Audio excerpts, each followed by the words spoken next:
name is Rafael Eckert. I'm representing Eckert Company, which is known in the market for three cutting technologies right now, which is oxy-fuel cutting, water jet, and plasma cutting. And for the next step, as a milestone, we started a cooperation with Mr. Maulik for SLTL Group for the laser cutting.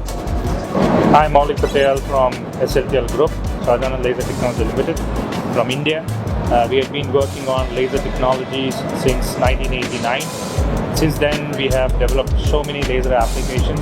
So when it comes to sheet metal, we have 2D sheet metal cutting, tube cutting machines, and 5-axis laser cutting machines. Here at this particular trade show, Storm, we are showcasing, along with Eckert, vector model of SLTL Group, which is a 6 kilowatt, which is also can be equipped with a 12 kilowatt and a 20 kilowatt fiber laser.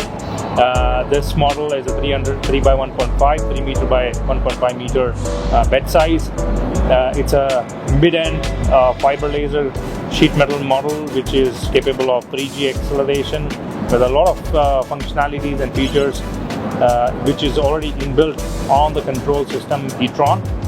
And we're quite excited for this partnership and looking forward to grow together along with Eckert. Exactly. This is the reason why we would like to have the cooperation with SLTL Group. You hear is a lot of possibilities, a lot of functions, a lot of tools, and very smart people behind that. And as Eckert is very known in the market for high quality products, heavy duty products, we were looking for a partnership which exactly fits into that to extend the range, keeping the same quality level, and we're really happy to have this cooperation and hopeful a fruitful future together. Sure. We're quite excited to have this. Yeah.